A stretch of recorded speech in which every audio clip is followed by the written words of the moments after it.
Hey there, everyone. I'm sitting here today with Aurora Levins Morales. How are you today, Aurora? Doing good. So, Aurora was a JLF grantee via the Rimonim Liturgy Project through our 2022 cycle. Rimonim is a project Aurora led to create Jewish liturgy that better represents the experiences and desires of Jews whose voices are not currently represented in our liturgies. Now you are ready to publish. So, first of all, just talk to me straight up. How does that feel? Wonderful. This has been a 7-year process, so it's taken a lot of twists and turns. And my publishers, Iron Press, were also the book designers, and we kind of fell in love through that process. And I chose them as my publishers. But it's beautiful. It's beautifully illustrated.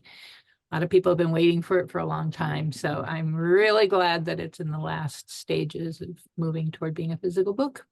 Yeah, that's gotta feel absolutely amazing, especially hearing that you feel good about it. So let's jump way back to the beginning. Like you said, 7 years ago, you started with Rimonim after increasingly seeing your work used in progressive Jewish synagogues and spaces nationally and feeling called, to quote your grant proposal from a few years ago, to make this a full-blown intentional project to write new Jewish liturgy, both adaptations of traditional text and brand new pieces that respond to the changing needs of our communities. Tell me what this moment of inspiration felt like and why you felt so called to take action in that moment. Well, I mean, it was partly self-preservation because I was getting a lot of messages from rabbis saying, "Hey, it's the week before Yom Kippur. Can you write me something?" People not really understanding what the artistic process is like, but Mhm. also it just felt like a moment of increased visibility of Jews of color in general, of political participation in new ways. And I was increasingly feeling the hunger of my variety of Jewish communities for liturgy that felt more representative. My rabbi, after I gave a Yom Kippur morning sermon, said, "You should really be a poet in residence here." And I said, "Is that a wish or a plan?" And they said, "Yeah, it's really a wish. We don't have the money." And I thought, well, there's all these organizations out there who want stuff. Let's create a collective poet in residence position for me, where 15 different organizations chipped in to buy me the time to really sit down and think through what I wanted to write instead of responding to lots of urgent demands. That definitely sounds a bit stressful as an artist, hearing people having people come to you in that way.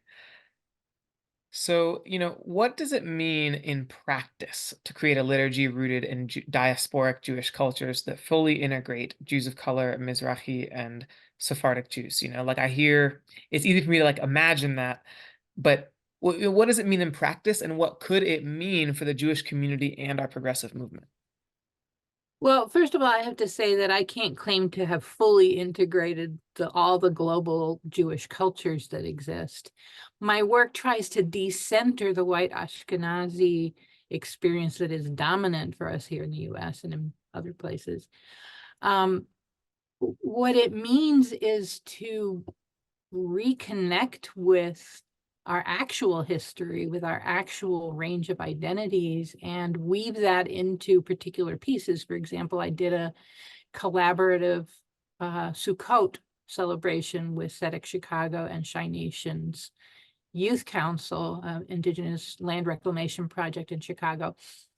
And I rewrote By the Rivers of Babylon and talked about where it says, and we remember Zion, to say, and we remember the River Dra in North Africa, and we remember where the Niger meets the sea, and we remember the tulip trees of Ghana, and we remember the waterfalls of Yucaju in Puerto Rico. And to remind ourselves that this is a story of all Jews in all places and with roots in non-Jewish cultures as well as Jewish cultures. And just to weave that into all of the practice. It's also about being fully visible in my identity as a Puerto Rican Jew of Iberian, North African, West African indigenous culture, and not allowing the split that mixed heritage Jews often have imposed on us. And what can it mean? I think it returns us to authenticity. I think it strengthens our culture and our spiritual practices and our political presence in the world to actually tell the full story of who we really are. I love that answer. one sentence and so much in that last part just within it about bringing what that authenticity brings to our political presence. Um, as with many things, the plan for this project didn't unfold as you initially imagined. Go figure. A writing project with a million people calling you at the last minute to write things to begin with is not going to be something that uh, is going to be incredibly straightforward. So tell us about how the project evolved and changed as your researching and planning and talking to people developed. Well, interestingly, in spite of the fact that I was getting all these last minute requests, when I actually said, so what is it that you actually want? Hardly anybody could answer. There was a hunger that didn't have the specificity of a request to it. Mm, Finally, actually one of my other funders, Rise Up, one of my contact person there said, they don't know what they want. They just feel a want and they trust you. So you write what is meaningful to you and it's going to meet people's needs, which actually as a writer has been my experience all along. mm, Part of what kicked off this wave of new work was my poem Ve'ahavta, which went viral. And I wrote it because I needed it, but became something that many, many other people could use as well. So, it was a practice of trying to figure out what other people wanted and then trusting more and more in my desire to touch on what I think of as hotspots or acupressure points in the Jewish social political body, places of woundedness that remain unresolved and that socially conscious activist liturgy could begin to work on jiggling, on stimulating those points and making energy shift. And so that was really what was my core desire behind this. And so as it evolved, I was able to more and more trust my own instincts about what needed to be written and how. There were some pieces that I couldn't figure out until the very last minute. But it remained a collective project in that I was always in back and forth sending drafts to people saying, hey, what do you think of this? So it became less that the work originated from others and more of a sort of call and response process, which is beautiful. yeah, there's it's a little off script, but there's a review of Hayao Miyazaki's Spirited Away out there by Roger Ebert, and in it he cites that Miyazaki, legendary Japanese animator, says he wrote that movie, which is it's considered by many to be his magnum opus, best-selling movie in Japanese history for years, and he said he wrote it for his little daughter, and in the review of the film, Ebert says that's a beautiful thing because movies who are written for nobody or for everyone are actually written for nobody at all. And I really hear that kind of, speaking about, yeah, I'm writing what I see, what I need, and writing for myself, and that's what's going to resonate with people and always has. Um, but Yep. so you've mentioned a few hot spots, right? And talking about some of those places that people needed things that resonated. Can you tell me what some of those points were and how creating, medicine for that played out in your writing?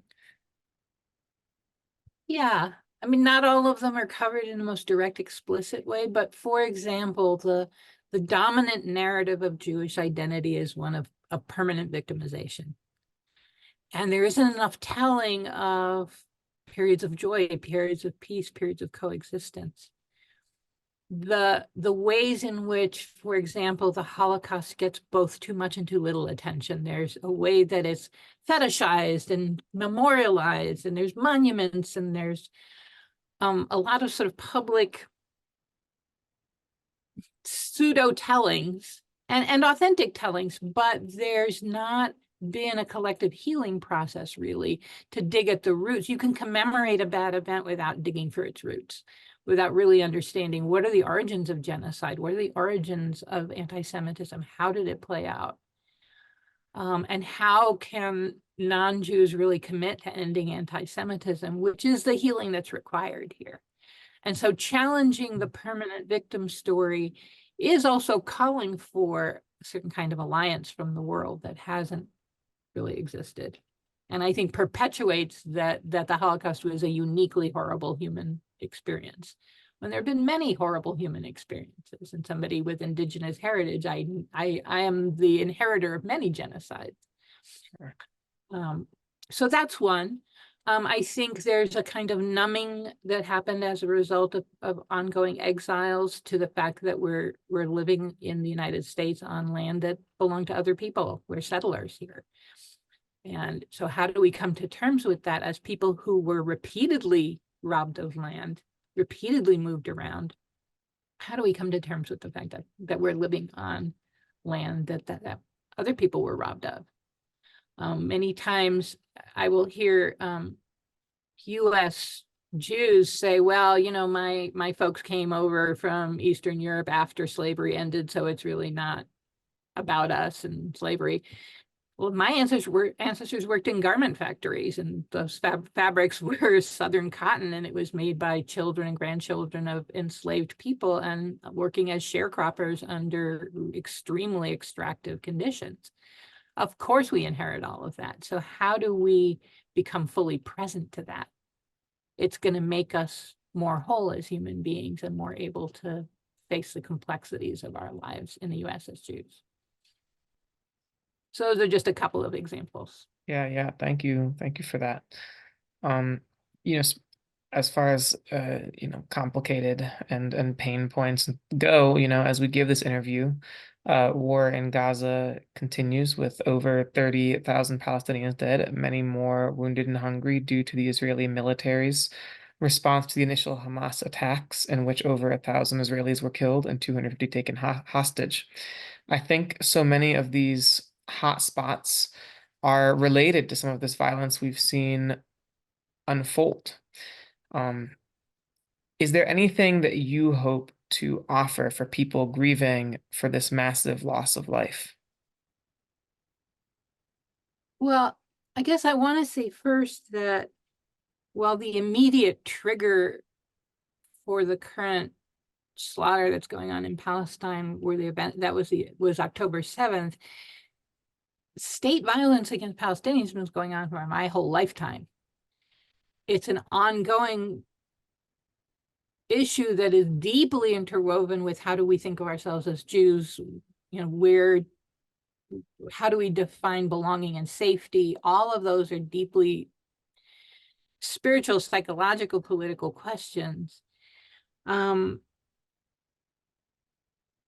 So yeah, deeply related to the things I just raised. I think the question of how we define safety, and do we look for safety in the kind of strong state that we inherited from places where we were the subjects of strong states?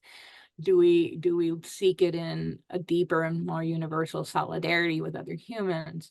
That's a core moral, philosophical, political, everything question that I think we're having to grapple with more intensity because of an escalation of something that's been ongoing.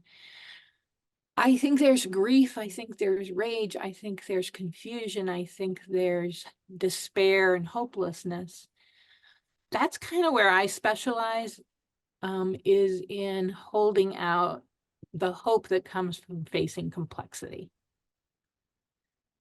There are plenty of people making offerings around some of the other feelings that come up for people, but I think the feeling of being hopeless and powerless to face the situation to really have an impact is the place that I've been putting my attention primarily.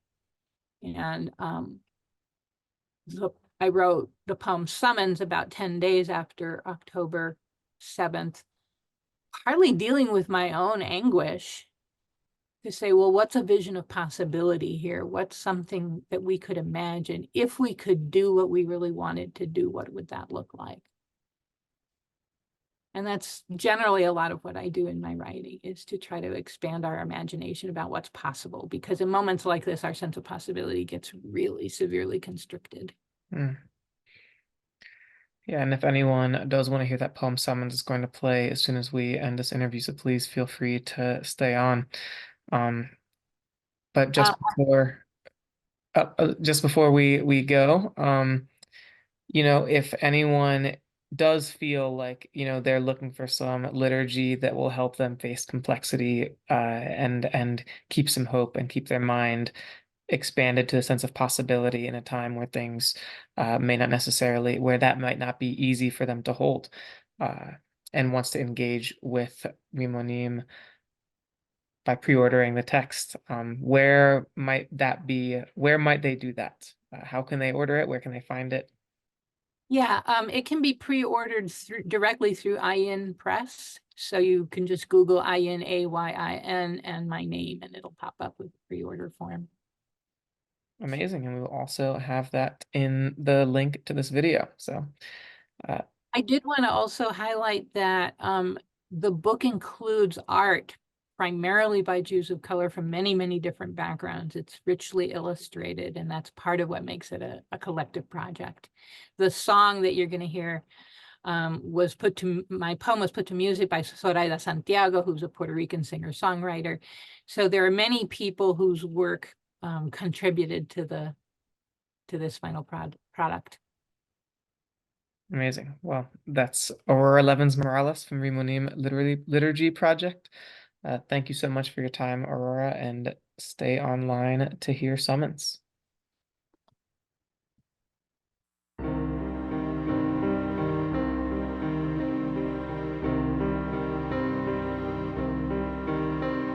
Last night I dreamed 10,000 grandmothers from the 1,200 corners of the earth walked out into the gap, one breath deep between the bullet and the flesh,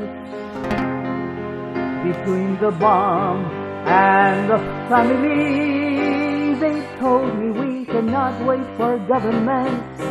There are no peacekeepers boarding planes. There are no leaders who dare to say every life is precious. So it will have to be us. They said we will cup our hands around each heart. We will sing the earth song, the song of water, a song so beautiful that vengeance will turn to weeping. The mourners will embrace and grief replace every impostored harm. 10,000 is not enough, they said, so we have sent this dream like a flock of birds into the sleep of the world. Wake up, put on your shoes, you who are hearing this. I am bringing bandages and a bag of scented guavas from my tree. I think I remember the tune. Meet me at the corner. Let's go.